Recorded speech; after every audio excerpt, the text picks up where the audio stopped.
This week's episode. Camels are the watermelon of the mammal world. You want to ride one, but you don't want to be caught on one. I feel it. Camels are assholes. There was a family of camels sitting at the table next to us. I'm not kidding. I asked to borrow the salt, and they freaking spit at me. This week's episode, Fort Lauderdale is cracking down on charter boats during spring break. Unfortunately, a yacht catches fire, and the U.S. State Department has issued a travel advisory for the Bahamas. And I'm Doug. Good afternoon, everybody. I'm Captain Douglas Meyer, and this is Chelsea Carter. Chelsea Carter, and this is Yacht Industry News. We have a lot of stuff to cover. Boat fires. We have crackdowns in Fort Lauderdale. A couple of people are getting charged with murder. They were operating boats, so let's jump right into it.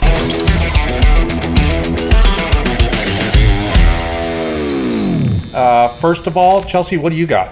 Okay, this is fun. First of all, happy spring break, everybody.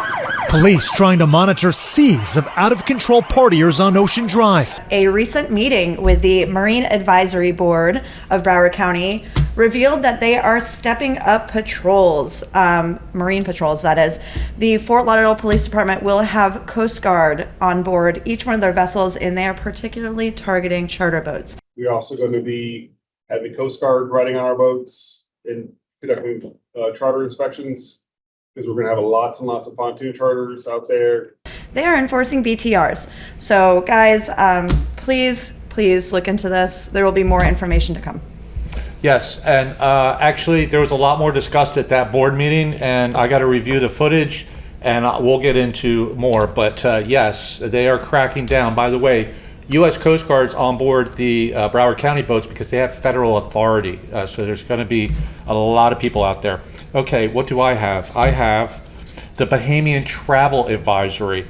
A destination the State Department has issued a Level 2 travel advisory saying exercise extreme caution. Unfortunately, the U.S. State Department has set a Level 2 travel advisory for everybody going to the Bahamas, and this is including mainly New Providence, Nassau, and Grand Bahama Freeport areas. An increase on gang violence. Homicide rates are going way up. They're occurring in tourist and non-tourist areas. They're also advising that a lot of the tour businesses are not up to spec. In other words, their boats are not meeting the safety requirements that actually the Bahamian government wants them to. And it's gotten to the point where the U.S. government has now banned government employees from actually working with independent jet ski operations and tour boats. They're saying, we don't want you on that at all.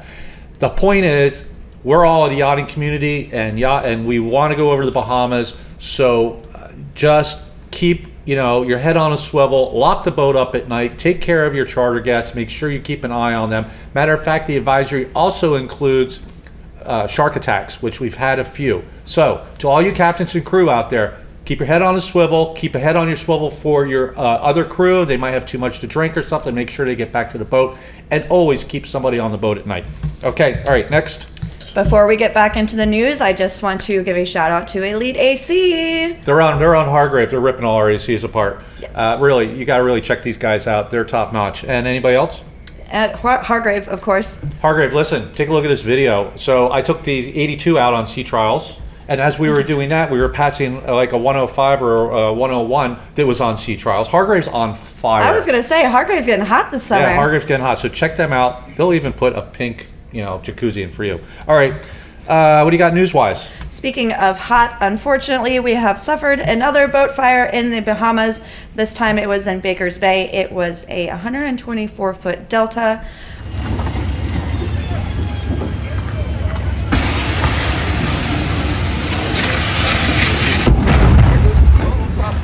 Unfortunately, as well, a volunteer firefighter from Abaco fell off the truck en route to this fire. So our condolences and prayers go out to you. I thank you very much for your service. He's not dead. I know he's not dead, but still, nobody wants to fall off a truck. Okay, nobody wants to fall off a truck. Get better. What's the name of the boat? Chanson, Motor Yacht Chanson. Okay, everybody, by the way, it's reported everybody got off the boit. Good. All right, as you can see from the video, it was a pretty bad fire. It was crazy. Yeah, and boat was built in 1998, but they don't have the cause yet. So everybody, okay. All right, am I going into something? What am I going into something? Oh, I'm going into, okay, illegal charter boats. Illegal charter boats. I do like legal charter boats. Okay, but before I do that, talking about illegal charter boats, you should probably go to MPT so you figure out what are the right charter operations. MPT really will train you to get your captain's license, and when you get that, you'll know if you're doing the right thing or the wrong thing. The best charters start with the crew, so I agree. Yeah, absolutely. And these guys obviously didn't go. It's in the report. And you know what? They could have at least learned something if they were online. And, Marine Data Solutions will actually... The internet is a powerful tool. Yes. Anyway, Marine Data Solutions. Listen, 99 problems on any boat in the world, but the internet's not going to be one. Okay, I know you guys are waiting. So in New York, charges have been filed between two people. His name was Richard Cruz, who was the owner and captain, and this confuses me a little. Jamie Gomez, who was the pilot. A pilot on the boat?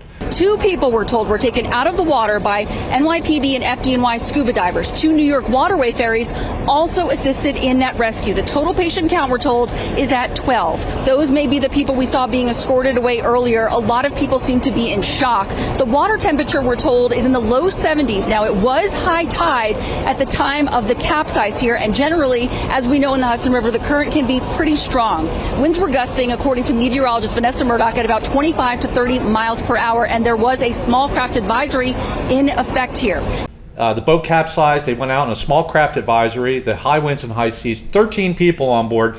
They exceeded the capacity of the boat, the capacity plate. It's important to remember, just because the Coast Guard says you can take 13 out, doesn't mean you can. You have to follow the capacity of the boat. They are charged because a 7-year-old boy and a 48-year-old woman, when the boat capsized, got trapped underneath and they passed away. It's absolutely incredible that this is still going on in this day and age. Right. So, hey, charter captains and crew, take a look at your contracts. Make sure that you have what's going on is legal and appropriate, because this can happen to you if you don't follow the rules. Well, yes, and this was obviously a bootleg charter. Right. So listen, they're going to be charged. They are charged, and they're facing up to 10 years in prison. They had some of the things I already said that they don't have any licensing to speak of. They are very inexperienced people, according to the Coast Guard. They're in a lot of trouble. All right, As they should be. Where are we going next? Well, before we go into Crew Corner... Oh, wait, I got one more thing. What? This is really cool. So, have you ever seen the Fiat 500 Riva? I think I have, actually. Take a look at this. This came out about 7 years ago. This Riva is pretty awesome.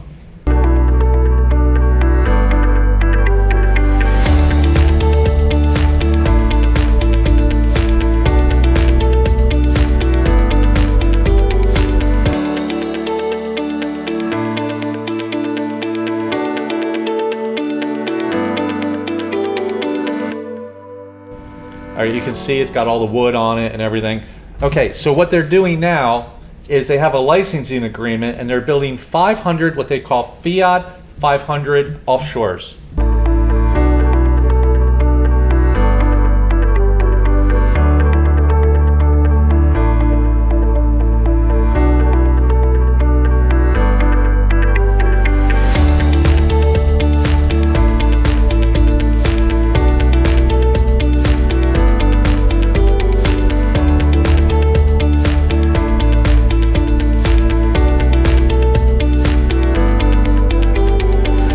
How big are they?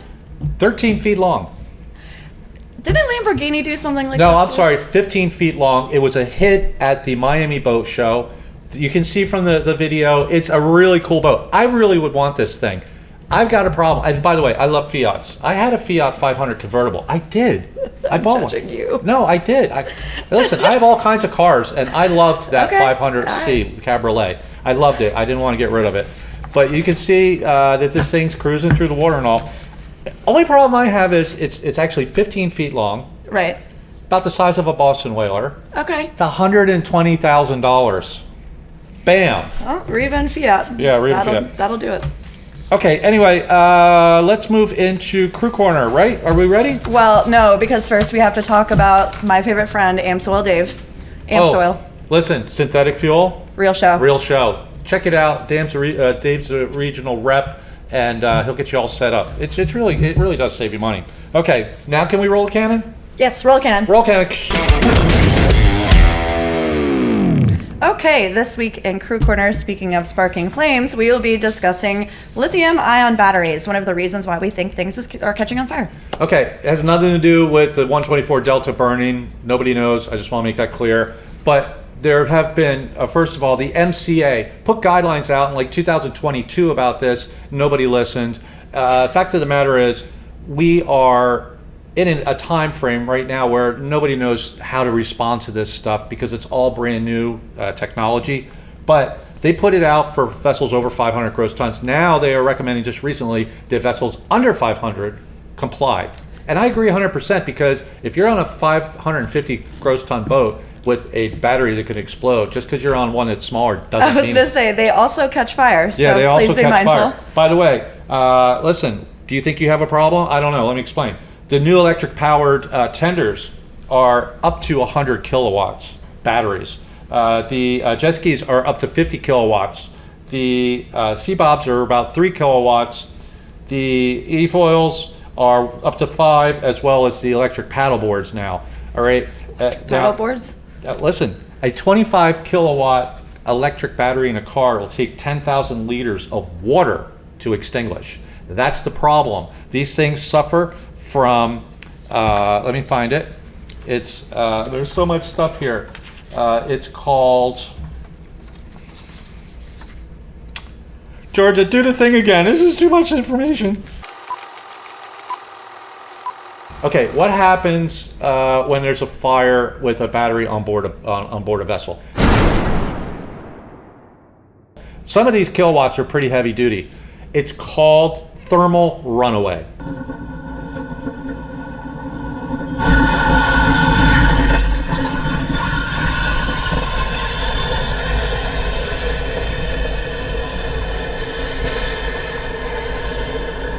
That's the whole problem. Unfortunately, the fire guys have already stated, you know what, when we get on a boat and it's all ashes, we don't know how it started. You know, I mean, they're like, we suspect that it's lithium ion because of the location, but these things go into thermal runaway and it destroys everything around it and it leaves nothing. Okay, so what do you guys need to know? First of all, you need to store these things in the right place. You cannot put them in the engine room. And I've seen bikes, electric bikes in the engine rooms, big no-no. Matter of fact, the MCA, again, taking the 500, over 500 code and telling everybody under 500, you got to do this. It cannot be forward of the collision bulkhead, obviously in the front of the boat. Nobody's going to put it there anyway. Keep it out of the engine room, all right? Where you're charging it, believe it or not, it should have doors. The room should have doors, and they should have additional sprinkler and firefighting capability. They're even saying an extra 2 fire extinguishers outside that compartment should be standing by. I'm going to tell you from personal experience, never plug in like a e-foil and go to lunch. You should do it during a business day, work day, when crew are running around and they can and monitor it. And you should do it in a safe area. Now, it's going to be hard to follow all these rules. A lot of these yachts, MCA, by the way, is trying to lobby for new yachts to make rooms specially designed for this. In the meantime, we have panic rooms. Let me tell you, this type of battery, if you go over 500 tons, is considered international maritime dangerous goods. That's how bad these things are. So you've got to really, really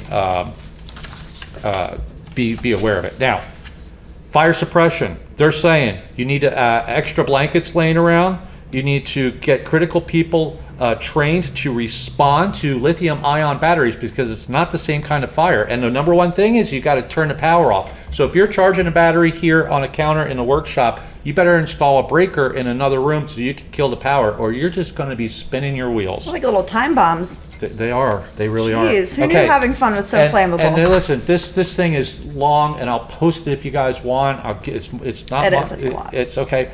But the last thing I want to do is crew training. The crew need to be trained in charging lithium-ion batteries. There's just no way around that. They should be trained in the reasonable response for dealing with a lithium-ion battery. They should be trained in the use of fire blankets, fire extinguishers specific to lithium-ion. They should be trained on IR cameras because they're saying you should actually have a camera on this thing. And then also be trained in detecting a problem. Okay, what could be a problem? Damaged batteries look fine. All right, they got to be trained to say, oh, it's a little puffy. Okay, I can't tell you because I've got to read all this, but you guys just got to spend a lot of time charging these lithium-ion batteries and making sure that you're safely doing so. And I'll leave you with this. Well, actually, you have anything to add? I was just thinking about somewhere in the depth of my mind, I remember puffy batteries. So apparently it shouldn't be that hard to learn, guys. Just read the stuff. Yeah, I'll leave you with this.